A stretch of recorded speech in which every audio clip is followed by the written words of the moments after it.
Hello, everybody. Randy Patterson here again with Boomerocity. If you followed for even the last year or so, you know that I love the work of Michael Cheval. He's a wonderful artist, very unique. You won't see very much like his work out there, but once you see it, if you love great art, you're going to love Michael Cheval's work. And you can look at our interview that we did with him a year ago. It was September of last year. It's on there. It's a video one. It was a fun interview.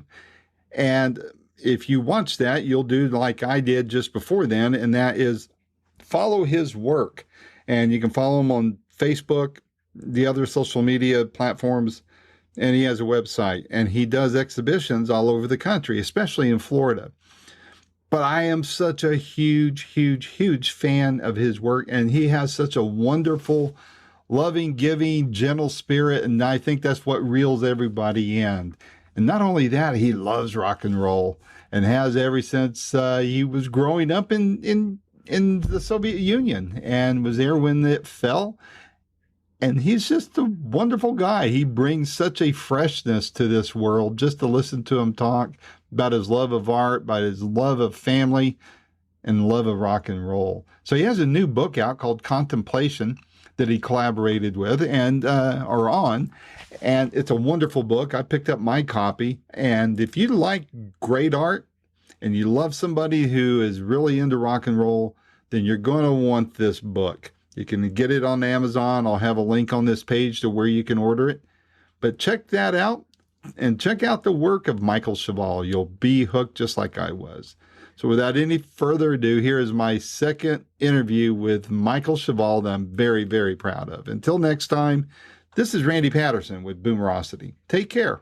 Hey. Good to see you again, my friend. It's been about a year. Yes, it was long ago. Yeah.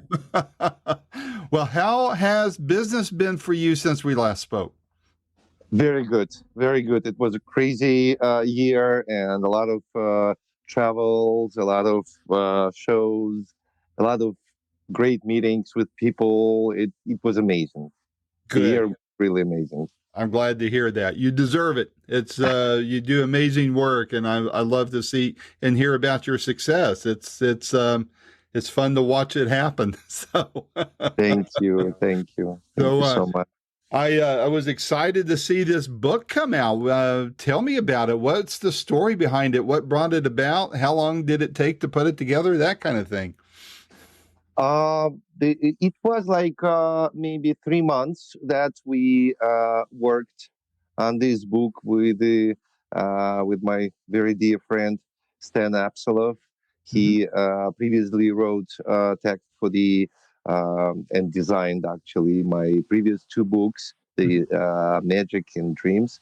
So and he's really great to on doing this kind of interviews, and he's taking out of me the things I almost forgot. So you know this special type of people who can do this kind of job. He talks through your soul. He talks to your heart, and I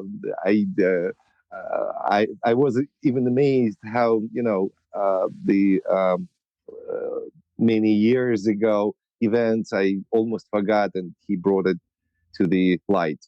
Very good. Very good. Well, I was fascinated about it. You and I exchanged notes on social media, and I told you I was getting the book, and I did. And I absolutely love it. It's so, and I have your other one that you were kind enough to give me. Thank you very much. I have it on my shelf, and I have the print you gave me displayed over my fireplace here in the office. So it's I'm always seeing it, and every time I look at it, I think of our conversation and your great work. When you guys were working on this book, and as he was interviewing you, what was there something really big or really special that he brought out of you that you had forgot about or hadn't thought about ever while you guys were working on this book? I think it started with the drawing I sent to Stan, I believe birthday, or it was on something like that. And Stan, he saw before my drawings, but he was really like surprised to or amazed by the drawing, and he said, "Michael, how many drawings you have?" I said, "Well, not so many. Usually, I sell them." Um, and now the interest of my clients is growing for this genre, for the drawings. So and he said, how many you have on your computer? How many images you have? I said, let me check. And I checked. It was like about 100 something images, and I have a bunch of, as you saw in the book, a bunch of images of drawing what I did in Russia back in '90s, and he was surprised with that too, and he said, "Yeah, we definitely have to go with the book." Mm-hmm. And I was not ready for that. I didn't even think that way because I didn't um, uh, think that people would be interested to have this kind of mm, the drawing is a kind of uh, is that kind of art that you cannot cheat through drawing. You showing your whole kitchen, as I can say that, and all your mistakes, all your thoughts, the strokes showing which way artist went while he drew the drawing, worked on this piece of paper. So, and I always loved to draw. The pencil or pen and ink, or watercolors with the pen and ink. Um, I always loved it since I was a kid, Yeah. and that's how we come up with this book. And I really happy how it turned. Well, I think it turned out great, Michael. I know for me, when I go back and look at some of my older work, and mine's just writing. Mine's not as pretty as and as creative as what you do. But even for me, when I go back and look at some of my older work, and there's been a lot of things that's happened in my life since I wrote what I wrote way back then. For me, it kind of takes me back. I refill those feelings. I rethink things and things like that. Did you run into a lot of that when you guys were working on this book? Yeah, especially with my Russian period, it was a lot of flashbacks when I looked at my old drawings, because a lot of events were connected with these Mm-hmm. drawings, especially as you saw in this book. A lot of drawings happened when the Soviet Union crashed, Mm-hmm. and it was a lot of feelings at that time, a lot of hopes that we finally got free, and finally our country will march to the right and bright future. It not happened, as we all know, but yeah, that was a lot of flashbacks. Yeah, I can imagine. Speaking of that, I just recently spoke with a musician who helped produce a movie about how rock and roll um, helped bring down the old regime so that there could be freedom in there, and it was fascinating to watch that. You would, I think you would enjoy that interview and enjoy that movie. It's a very fascinating thing to watch. Yeah, But he's right. He's absolutely right. Rock and roll was a more more powerful than nuclear bomb. oh yeah, yeah, absolutely. So you're a lot of your work, not all of it, but a lot of your work does have the musical theme involved in it. Like the one you gave me, you know, it's with imagine. And in the, in the park in Central Park with John Lennon and the woman dressed like a piano. And, so much of your music, I mean, so much of your art reflects popular music. Of course, you go back in time too with, with the classical era and things of that nature. But so, and you're wearing a Deep Purple T-shirt. That's right. So we know you're a rock and roll fan, and so much of that work you do has a lot of the Beatle flavor. Are you? I don't want to get too far away about talking about your book, but while I'm thinking of it, I want to ask: have you ventured in or thought about venturing into other artists that are classical? You touch on the Beatles a lot. Are there other artists? I mean, I think I sent you a note not long ago about thinking how much Jimi Hendrix would fit into the kind of work you do, things of that nature. Are you going to go anywhere with anything like that?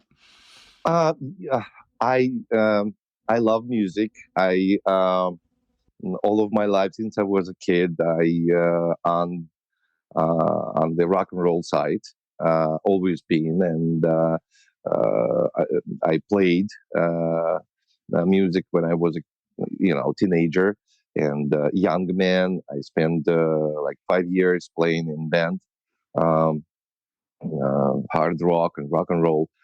So yeah, but uh, answering your question, um, I go when I do something on the music theme. Uh, that's when idea hits me. That like a John Lennon piece, the Imagine. It just it was an event that just hit me with the idea, and I started doing this painting. I don't want to speculate on music. I don't want to like. I know a lot of artists doing it when someone is dying, like David Bowie or Prince, and they just start doing producing the paintings, based on this and that, a musician. I don't want to do that. I don't want to be not honest, Mm-hmm. because to me, music and people who create uh, this music, they're special people. Yes, they are. And like for example, I did another painting based on the Stairway to Heaven, um, and I love Led Zeppelin, love Robert Plant, I love their music, and it was event that I I can tell you that this story, that was a funny story, that my friend's son had a bar mitzvah, and we went to synagogue, and we had at that time very funky rabbi. He played rock and roll. He lived in Argentina, and he was a very very good guy, and was kind of with this kind of energy. And all the speeches he ended with some rock and roll story. And at that time, he started talking to the kid about the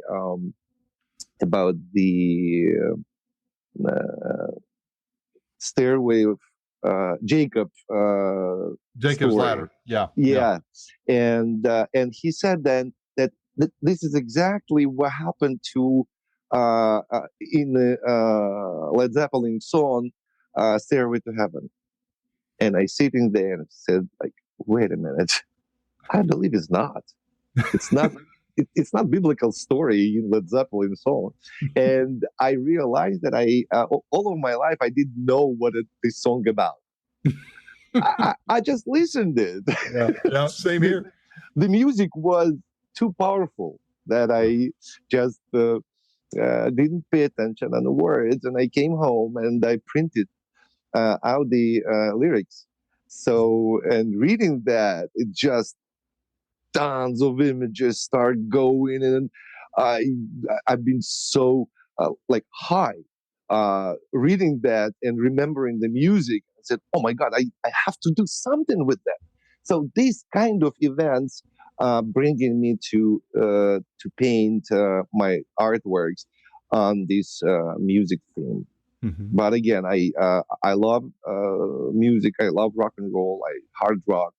Deep Purple is my favorite, and Rainbow and Whitesnake and Uriah Heep and name. So yeah, I've interviewed a couple people from those bands, Glenn Hughes from Deep Purple, and really, yeah, and I love him. Adrian Vandenberg, and a couple others there. So, and who I was trying to think of, my mind went blank when we were talking about the music in the Soviet Union, was Nick Binkley was who I talked to, and he was one of the people behind the movie Free to Rock, and you can rent it online. It's a wonderful movie. Nick is a wonderful guy. And maybe you guys can meet and talk sometime, because I'm sure you would have another perspective of all that, and Yeah. what that meant to you and that type of thing. But back to your book, um, just like you were talking about Stairway to Heaven and how that prompted a flourish of creativity on your part. Did going back through these drawings and putting this book together, did it fire up something new to do? What do you mean? Another book Like, or? no, more different paintings, a series of paintings. Did it, like, while you're looking at that, you go, ah, and then something else comes along and it puts you in a new direction as far as what you want to paint? No, it didn't, but it's always refreshing to see my old drawings, because some of them was turned into a paintings, but some of them never been actual painting. So it's just staying as a drawing, especially my Russian period. Mm-hmm. Uh, these old drawings from that period was just a drawings, and and yeah, maybe I will go back, and if I find something interesting and new to myself, because I mean, for example, my work, Enigma of Generations, the idea came to me in 1992, and you can find in this book the first work that I did in 1992 called Enigma of Generations. It Ah. completely looks different, completely. But this idea was, uh, grew up in my mind. And when I was ready, it was 2000, let's say 8 or 2007. So these much years passed before I started working on the canvas. And if you compare the canvas, oil on canvas and the drawings, it's like moon and the earth. Well, what's been the feedback on the book? What are people telling you about it that have got the book, have looked at it? What are they telling you, their feelings about it? Basically, what I met a couple of people in the galleries who bought the book. They brought it to the galleries, and I signed them for them. And but unfortunately, on Amazon, it's not so many comments. I wish people will be more active. I know these books are selling very well. Mm-hmm. It's going really good. It is on demand, as you noticed. Amazon gave us a very good deal on that, and we decided to go with this deal on Amazon instead of printing it in the publishing house, because Right. it's a lot of troubles with with the printing a couple of thousands of books and then keep it in storage, and Yep. And then you got to deal with the shipping and all of that, and yeah, that's a yeah, pain. Takes you yeah. away from your painting that we want to see. My wife is dealing with all these things. Well, then I hope you're paying her well, because I'm sure she's working hard on that kind of thing.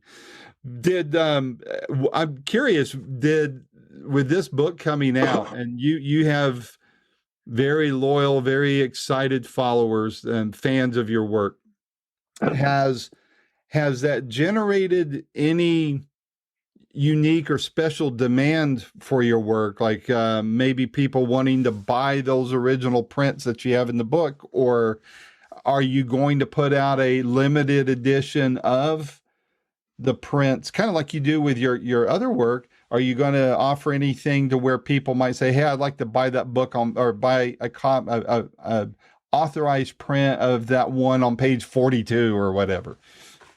I never thought that way, by the way. I don't know, because I still thinking that the drawings, this type of artworks, it's very undervalued.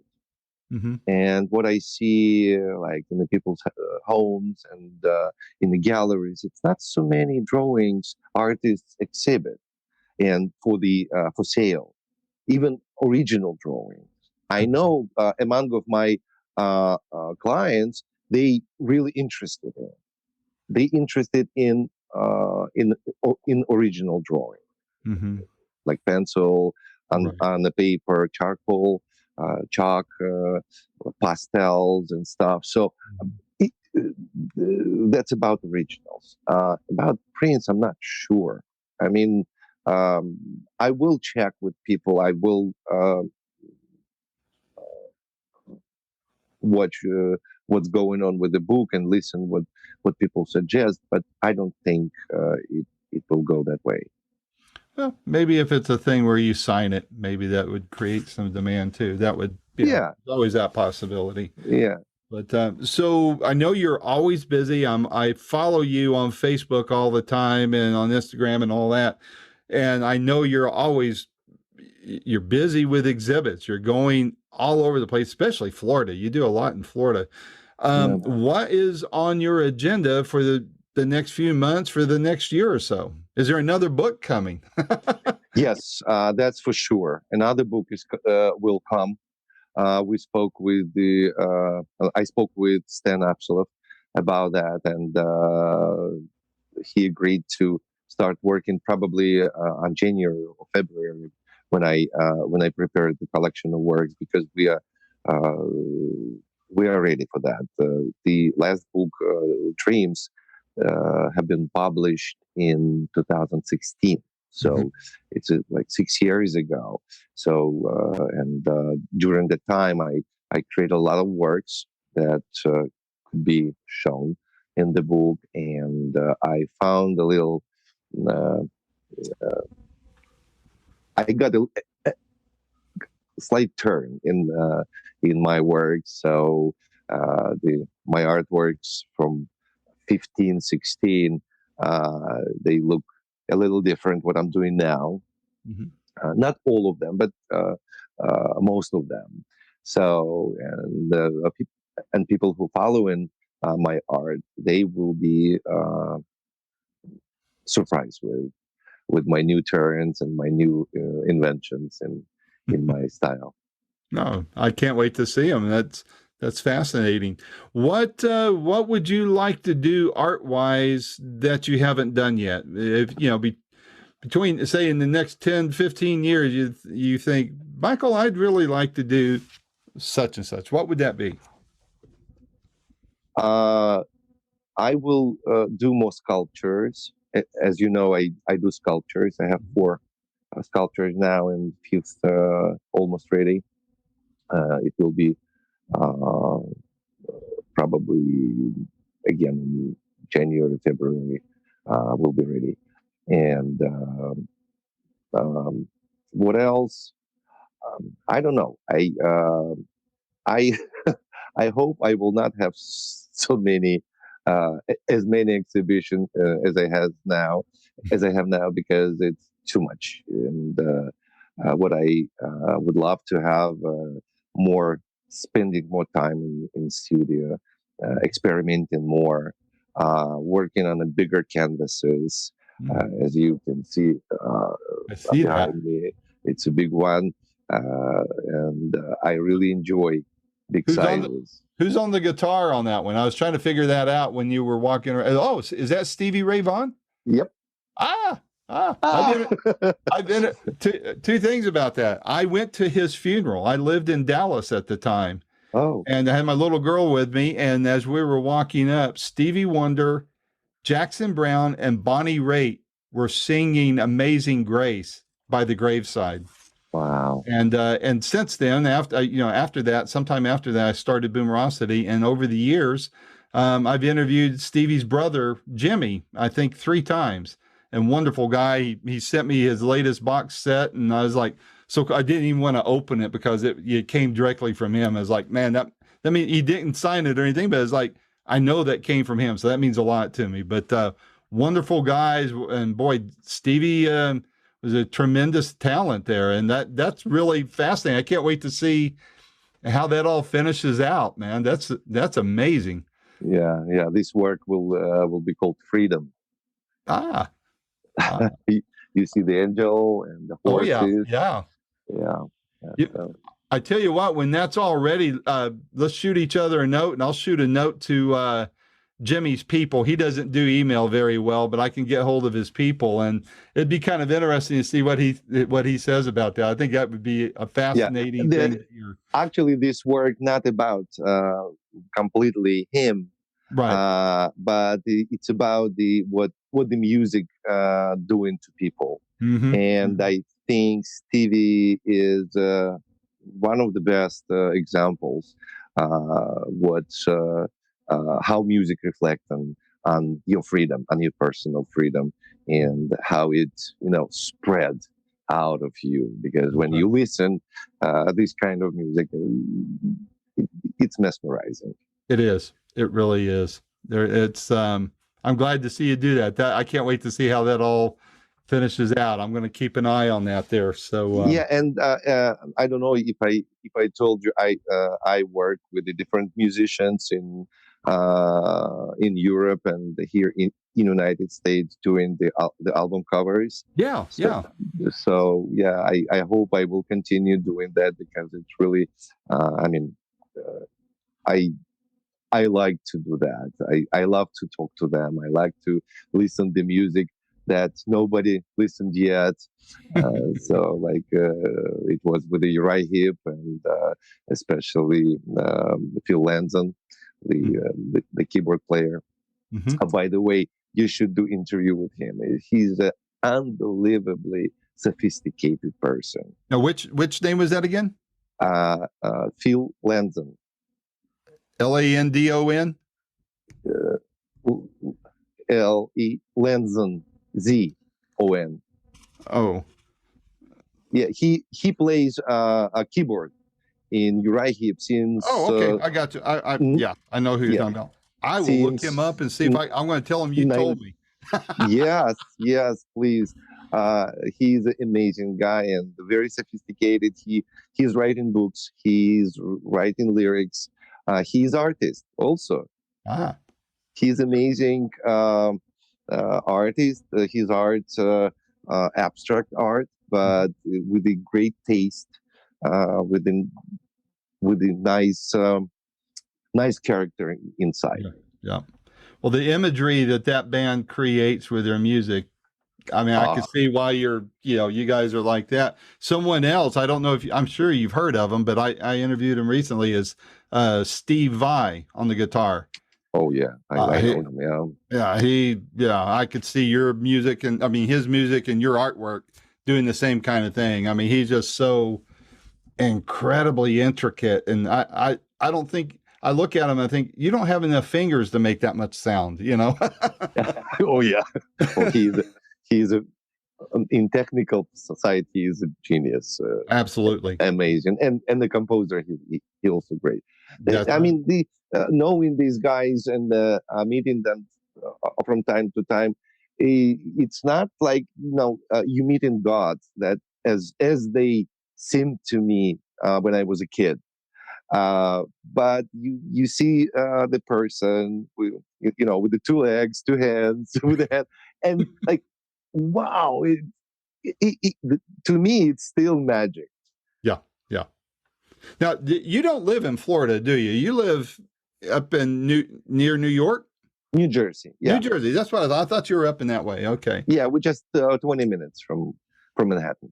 Oh, okay, gotcha. I know a lot of people up there. Maybe sometime I can put you together with them or something. But I love your spirit about how you do things. I love seeing how you integrate music into your art. And I'm always, like I said, I keep an eye on your Facebook page, and I hope Boomerocity viewers do join me in doing that, because I love your work. Like I said, a good friend of mine, Jim Kramer, he was the one that turned me on to you, and I knew I had to interview you that first time, and I've just been a huge fan ever since I saw your work. So I look forward to seeing a lot more. I look forward to the next book coming out, and when it does, let's you and I get together before it comes out, but when I can get an advance copy so we can time it a little closer to the release, so that the release date can be a big one for you. And any time that you need to get the word out on something, Michael, please let me know. I'll open my doors like this for you and help you out any way I can, because like I said, I'm just a huge fan. I'm glad I can say I know you, and I'm cheering you on, my friend. I'm excited about what you're doing. Thank you, Randy. Thank you so much. Right.